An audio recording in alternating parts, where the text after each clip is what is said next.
Normally there would be some form of witty intro to these WWE fids, but I'll be honest, I'm done. I'm never watching a Saturday night's main event again. Me and him predicted it, literally called everything. No titles would change hands. Jacob Fatu would win. Well, that's the only thing we didn't get right, to be fair. What? He didn't win. Yeah, I know, but But come he on. may as well have. He may as well have, right? He left Braun Strowman in a heap. This was Saturday night main event. I'd rather watch Saturday Morning Slam. So would I. At least Saturday Morning Slam happened during an era that was good. Aye. Might have been the worst thing during that era, but it was still during an era that was reasonably good. No, I tell There's you. nothing good about this tonight. No, I tell you what. I'm sitting here, right? I've got things to be doing. You're up at 9 a.m. tomorrow. At 9 a.m. It's currently past 3 a.m. Right? Time this review gets done, uploaded, I'll be lucky if I get like 4 hours Right. sleep, but whatever. I have to go. I have to get up and put more work in at this YouTube gig. And you know what? You could do that more refreshed than watching this. There's stuff to be done tomorrow. Garbage show, uneventful from start to finish. Nothing interesting happened. Just boring. Match into match into match. This is not how I remember Saturday night main event. No. Saturday night main event was like it was like a mini pay-per-view. This is a house show with Jesse Ventura talking like every hour for 2 minutes. Yo, I like Jesse Ventura, but he is not enough of a draw to get me to tune. I'm not watching this again. There is nothing eventful. There's nothing unpredictable. There's nothing edgy. There's no like rolls of the dice. It is just this plain, boring formula that they have week in, week out. But I don't know, these two Saturday night main events that we've seen over the past month, they're on the level of SmackDown. I actually think they're worse than This SmackDown. is worse than SmackDown. I feel like at least with the actual television shows, you feel like something could happen. Like, see when I can't remember what the main event was. Just it was Kevin Owens against Jimmy Uso, right? I know realistically nothing's going to happen, but I feel like on an episode of TV, something. See when you've got a world title match between Jey Uso and Gunther, and Jey Uso's getting these near falls, and Michael Cole can scream and pretend that something's going to happen, but we all know Gunther's winning, and he did, and it's so cookie cutter, it's so safe. Triple H doesn't do anything. Oh, look, here's me in fight and I show speed to watch the Rumble. Well, let's address that first of all.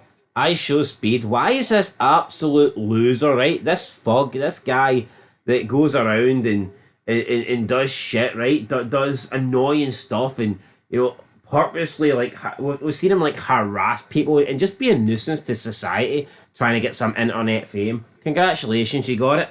Why is this bum being invited to WWE to stream? I don't care if he's been on WWE before and everybody just thought it was KSI because, I mean, that's pretty much what he is, a KSI ripoff. I mean, to the T.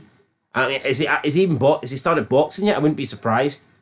Nah, he's too much of a diddy, man, I think. Because he's copied KSI and everything else, but, like, why are they giving this guy the time of day? Yo, not only is he invited, backstage in Gorilla to live stream? Yep, Triple H said if you can see it, you can film it. If you can see it, you can stream it. Yo, and we're talking about the Royal Rumble here. This guy. We'll be giving away the numbers, and it's just, I mean, wrestling is dead. Kayfabe is dead. I just can't believe this guy is going to be backstage at the Rumble streaming everything. Yo, it is the most predictable and deadest thing ever. I'm not. You know what? I'm never watching Saturday night's main event again. I'm never staying up to watch SmackDown again. I don't care. I'm not. I don't care who's advertised. Right? The best show of the week for me is NXT. I will stand by that. Raw and Netflix. I've never been this close to stopping watching wrestling before. We're sitting here watching it tonight, and what's intriguing? Nothing. We're sitting here bored. I mean, we could go through our 4 matches, right? Oh, and the Kevin Owens and Cody Rhodes segment. But what does that achieve, honestly, man? 4 matches that we correctly called. Oh, but Jacob Fatu didn't. Oh, end it in a DQ. A bogus DQ, by the way. What is it every time in WWE where 2 big guys brawl? It ends in the bell getting wrong. And Michael Cole, Goofy Pants Cole. Oh, we need to phone in the National Guard. We need to phone in the National Guard. Aye, we need to phone in the National. We need to phone in the National Guard to put down 90% of this roster, man. Not to break up these two. See, Michael Cole, I actually can't stand the guy. McMahon kept him on a leash for a reason. Triple H, See, every time there's a title match and there's an underdog, he tries to sound convincing, but he's just the most insincere person out. Oh, Jay's gonna do it. We all know Jay's not gonna do it. See, JR, man, he didn't need to repeat the same shit. He didn't need to shout the same thing over and over to try and make his point. JR could actually tell a story. JR could actually use proper words. I mean, how many times it was the same thing when Bryan was winning the title. Oh, is Orton gonna tap? Is Orton gonna tap? Is Orton gonna tap? And then he gets the label lock in Batista, and he says the same thing. Is Batista gonna tap? Jay's gonna do it. Jay's gonna do it. I mean, fuck it. Just listen. I could turn around tonight and say I'm a millionaire 10 times in a row. Doesn't make it come true, right? Wish it did. Well, yeah, I mean, I wish it did, but right. Let's just get into the review from. No, start. but why should we? No, but why should we even get into the review? Why even give Triple H the I just can't stand it, man. I'm sitting here watching it thinking, no, but we are sitting here watching this show, and every minor detail we got right. I know. Oh, Jacob, I don't want to repeat the whole Jacob Fatu. Yo, they've literally just put Jacob Fatu in Bronson Reed's boots. And then Bronson Reed's got the audacity to tweet on Twitter like, "It's okay, guys."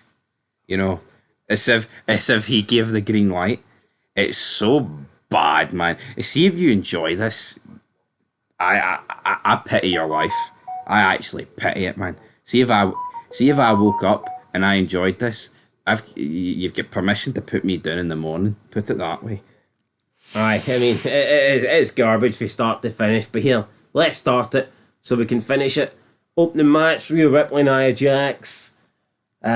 Predictable, boring. Am I going to sit here and say that the match absolutely sucked? No. But am I going to sit here and say that I was impressed or entertained or engaged? Absolutely not. We knew who was winning this. We didn't see anything that we haven't seen before. I mean, we've seen an awkward spot where Rhea Ripley tried to put on a submission to Nia Jax and she just couldn't because she's not strong enough and Nia Jax is too fat. I just want to say something though, right? And we'll talk about this match because it does include it. Name me the best match in wrestling history that was predictable. You will fucking struggle, my friends. Because know what makes a match? Unpredictability. Now, I'm not saying there hasn't been like a great Rumble where it's like, yeah, but he was the favourite, right? Because I think that's a wee bit different with a Rumble. But see if you look, the two Taker Michaels matches, right? Realistically, Michaels could have won them, right? You look at like Rock Austin at Mania 17 or Rock Hogan at 18. That could have went either way. You look at like Benoit Angle at the Rumble 03. Could have went either way. Yeah, especially that second HBK match when he put his career on the line. Absolutely. And I think that's one reason. Obviously, him putting his career on the line, right? That's a massive moment. So I think that's one reason because the stakes are so high. And that's one reason people think that match is better. It was probably a better match. Well, actually, no, the 25 match was probably better. But anyway, people remember the 26 one more and they prefer the 26 one more because of the career being on the line. And I think the double down with the career being on the line, it was even more unpredictable because you truly felt like, holy shit, maybe Shawn Michaels is going to beat him or else that's him done. And you look at the TLC matches, my favourites in there, right? You didn't know who was going to win, right? It wasn't predictable. You look at the moments in wrestling history, right? Like Austin coming out in a Zamboni, attacking Tyson, Shane on WCW, right? A recent one, the Shield heel turn, right?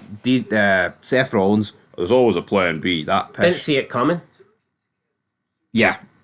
Look at it today. You can see things coming fucking 6 months ago. Yeah, like man. when Sammy. I fucking hate this shit. No, you're laughing. I'm no fucking laughing. When Sami Zayn turned on the Bloodline to help KO, I mean that was done months. You seen that coming a mile away? I hate this. I actually hate this with a fucking passion. Well, you maybe you should tag out and let me take over. So right, the opening match, right? I'm not gonna. It wasn't botchy. It wasn't that botchy. I mean, it wasn't horrible. Let's call a spade a spade. Fat fucking a man. That's kind of what it was. But here, it just wasn't good, right? It wasn't good. It was a match that we've seen many a times, and a match that we'll probably see again many a times. Boring way to start the show.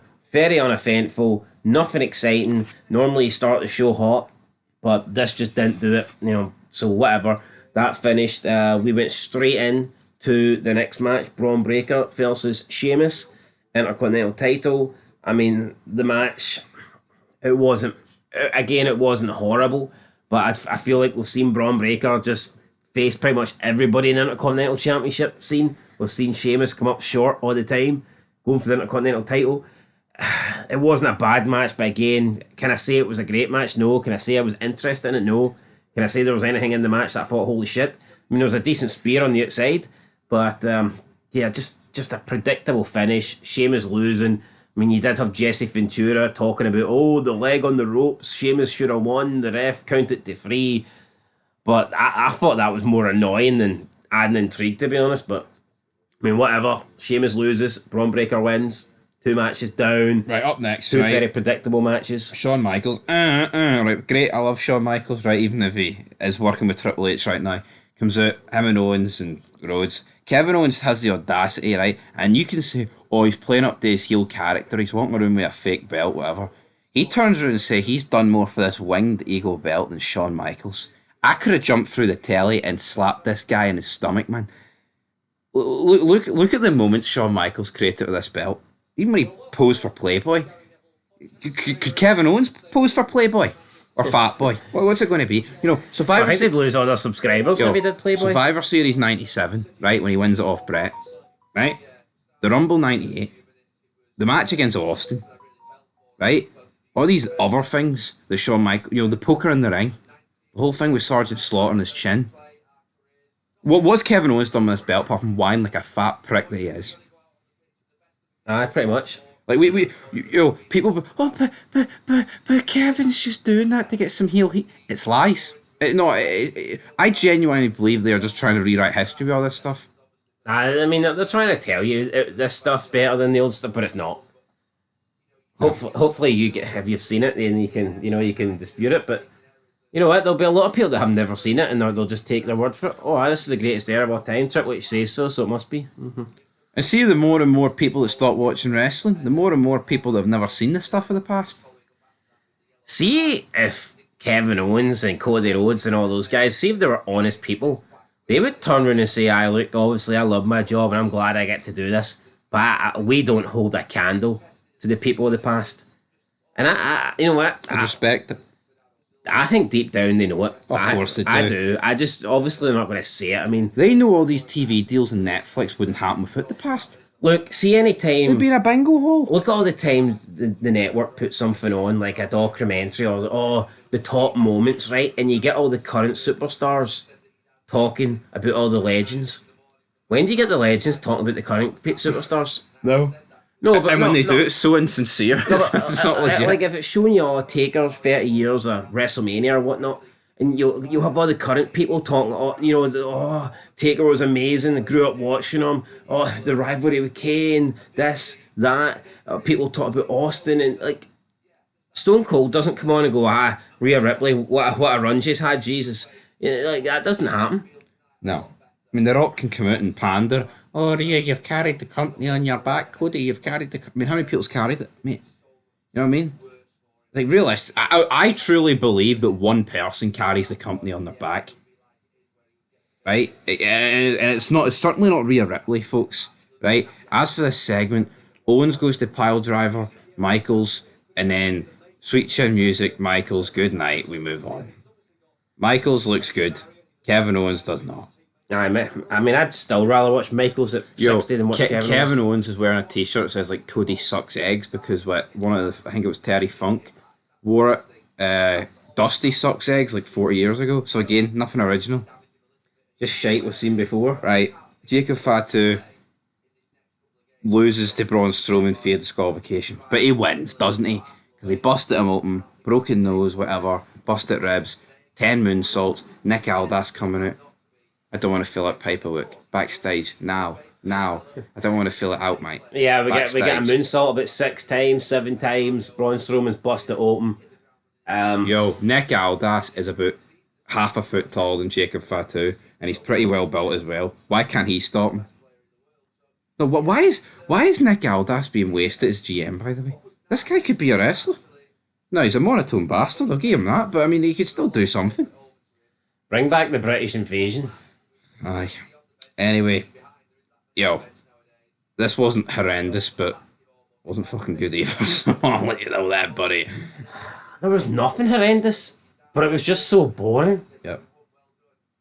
Like, incredibly no, boring. it just doesn't work though, right? Because the crowd are chanting for Jacob Fatu. This is supposed to be the bastard heel that's brutalised the face. Then you've got Joe Testori. Hey, Jesse.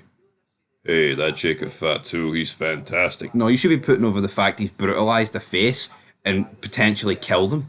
Because there's blood coming out of his bloody mouth, internal bleeding. See, that's why these guys don't get over. I mean, people can see people arguing on Twitter, oh, Fatu's better than Umaga. No, I can see if Umaga done that. I mean, JR and King would be putting him over and pretending that the other guy's dead.